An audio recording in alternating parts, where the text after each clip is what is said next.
female poets vary substantially from one another, as each has been influenced in different ways by the four forces we've discussed.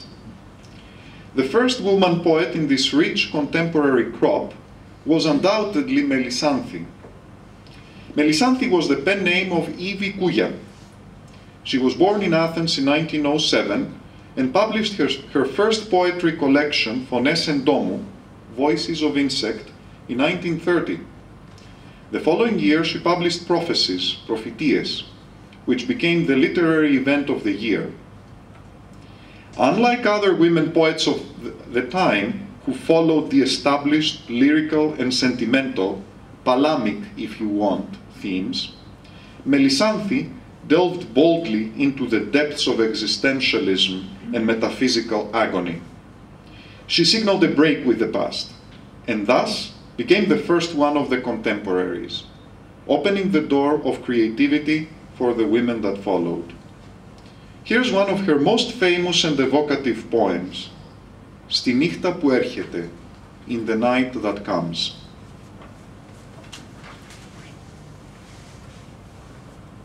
Ξεκινάμε ανάλαφροι, καθώς η γύρι που ταξιδεύει στον άνεμο.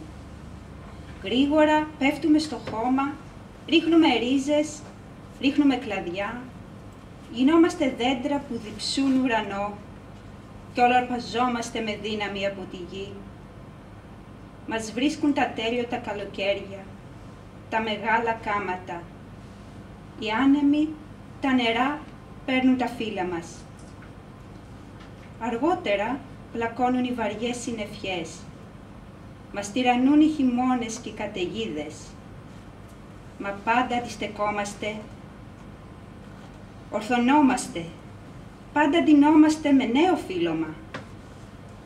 Ως ότου φτάνει ένας άνεμος παράξενος. Κανείς δεν ξέρει πότε και από πού ξεκινά. Μας ρίχνει κάτω με όλες μας τις ρίζες στον αέρα.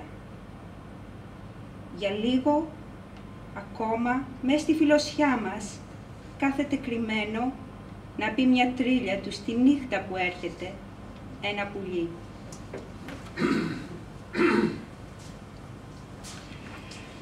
Melissanthi worked as a teacher of French in Athens and continued to publish poems from the 30s all the way until 1984.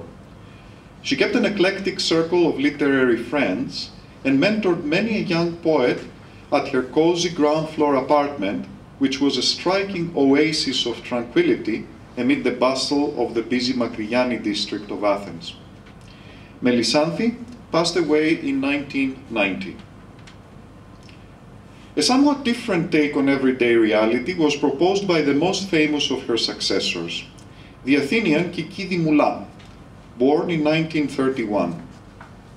Wife of the late poet and mathematician Athos Dimoulas, Kiki came of her own as an original, mature poetic voice, the result of what can best be called deliberate evolution over the space of several decades.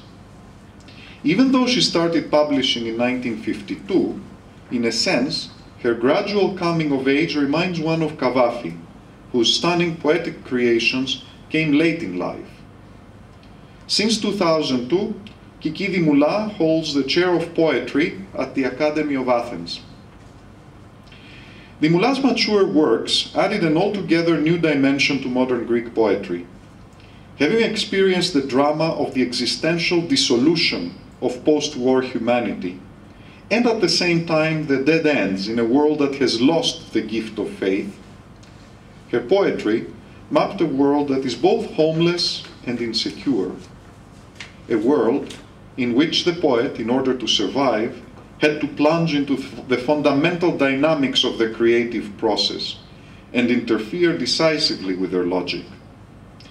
Here's an illustration of this process, written in the 1990s. Σαν blues. Τι μου χτυπούσες νύκτορα από πάνω ύψιστε το πάτωμα με το πάνθωρον μπαστούνι σου? Το πιο σωστό, να αρχώσουν να βοηθήσεις. Δεν με έβλεπες. Μάζευα πεταμένη ανθρωπότητα από το σκουπιδιάρικο ενός ντοκιμαντέρ. Αποπνικτική η πείνα, αν έδινε θλίψη σκουρόχρωμης φυλής σου. Δεν έβλεπες πόσο βαριά έκλειναν ένας-ένας οι μαύροι κύκλοι γύρω από τα μάτια της. Καλά, τι έγιναν οι άρτοι? Ο Άγιος Φούρναρης που ζήμωσε τον πολλαπλασιασμό τους και έφαγαν πάντες και χορτάστησαν. Μήπως ήταν ρατσιστής? Κορίτσια, οικείο τρυφερό παιχνίδι, κατάλληλο δώρο για κούκλες μικρής ηλικίας, κίνται στα φορεία του ήλιου. Εδιάστη η διάπλασή τους. Όπου να είναι θα αποκτήσουν αραπάκι, χώμα, νόθο. Συ μάλλον ο πατέρας. Βρέθη κρεμασμένα στη θηλή του γόου κάτι πέτσες μάνες που στίβουν την εικόνα να κατεβάσει γάλα. Η σχνότης ζωγραφίζει επί διαφανούς μεμβράνης ταχύς σκελετούς που πλέκουν αγόρια, 10χρονα περίπου. Σύγκρινε. Στην ηλικία τους, εκείνος 12ετής εκήρυτε ναόν συσιτιάρχην, απανταχού.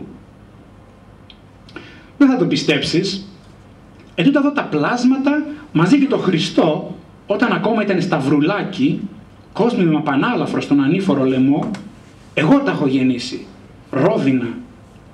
Τότε που ήταν δυνατόν. Τότε που συνελάμβανε ευθύς με τον παραμικρό άγγελο τους κρίνους μυρίζοντας απλώς και μόνο το λευκό, παρθενικά ανύποπτον ακόμα, ευώδη κόσμο. Γι' αυτό κι εγώ. Τρύπησε ο κουβάς της ματαιοπονίας και δεν της αγοράζω ένα καινούριο.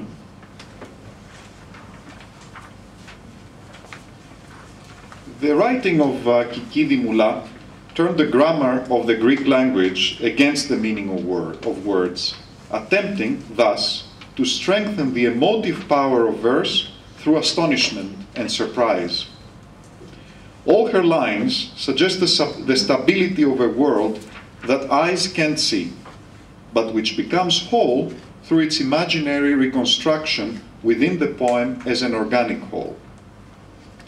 This dimension of astonishment and surprise has become an active emotive factor in contemporary Greek poetry. Dimoula's poetry treats the themes of absence and oblivion as in a kaleidoscope, where colors and shapes dissolve and mix in order to be reconstructed into a hidden harmony and order. An example is the poem The Letter, written also in the 90s.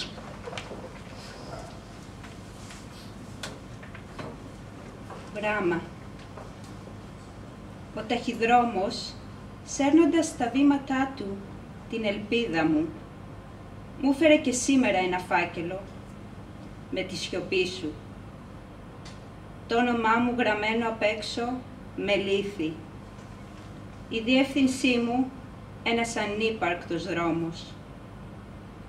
Όμως ο ταχυδρόμος τον βρήκε αποσυρμένο στη μορφή μου, κοιτώντας τα παρέθυρα που έσκυβαν μαζί μου, διαβάζοντας τα χέρια μου που έπλαθαν κιόλας μια απάντηση.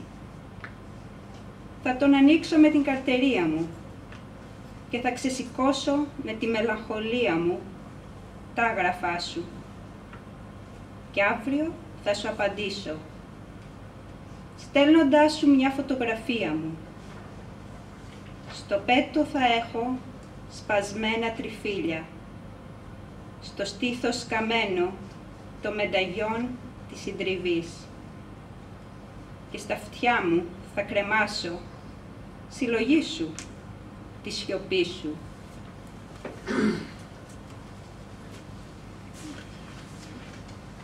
The popularity of Kiki Dimoula has risen tremendously over the last few years. In November of 2009, she was awarded the European Literature Prize, and last month, on October 4, 2010, a Gallup poll published by the Eleftherotypia, Liberated Press newspaper of Athens, ranked her first in popularity among modern Greek intellectual figures. On October 7, the same newspaper published Dimoula's reply, dismissive of the poll's lack of time horizon and its revelation of what she considers to be lack of true education in the younger generations of Greeks. Προσωπικά, με θίγει να εμφανίζεται ελαίο ενός γκάλοπ ότι υπερβαίνω πανθομολογούμενα μέγιστους και δίτεθ νεότες, Ελίτη, Καβάφη Θεέ μου, Ρίτσο, Σεφέρι, όσο κι αν σιωπηλά με ευχαριστεί και με τιμά να έχω τη συνετή συμπάθεια όποιων και όσων αναγνωστών, άσχετη με μαραθώνιους.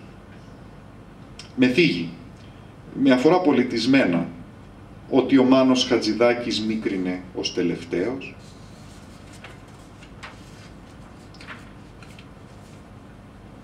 We will close our visit with Kiki Dimoula with one of her indelible poems, Πάσχα στο φούρνο, Easter in the Oven, from the 1998 collection, Ενός λεπτού μαζί, A Moment's License.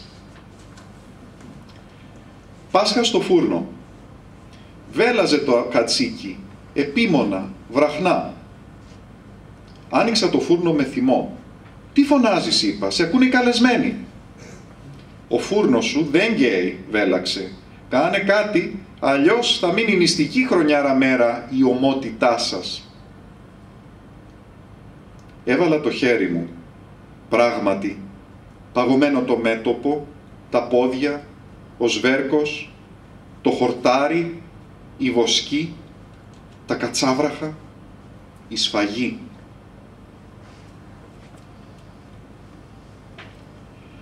One of the well-known published women poets of contemporary Greece is the Piraeus-born Eleni Arghesti, who is also the mother of one of the members of our community, Manos Papadakis. Arghesti's themes have often been drawn from the lives of seamen. In one of her poems, she deals with the existential aspects of cruelty to animals, but on a lighter level than Dimoula. The animal in question is a parrot, on board a freight vessel about to pass US Customs inspection in 1968. The parrot would not be allowed entry to the US for precautionary reasons, so a sailor has been tasked with slaughtering it. Ο θάνατος του παπαγάλου.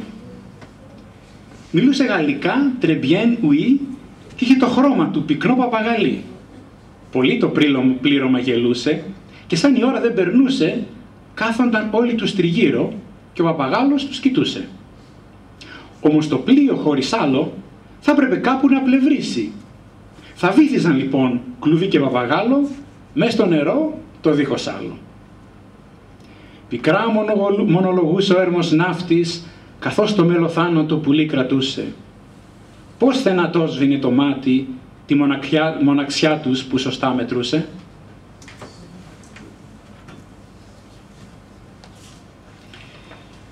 Time to change gears and to make our acquaintance with a wise old man of Greek letters, the 82-year-old Titos Patrikios. The life of Titos Patrikios afforded him the clashes of experiences out of which a Zen-like poetic wisdom flows. Born in Athens in 1928 and the son of actors, he joined the resistance against the occupying Nazi forces as a teenager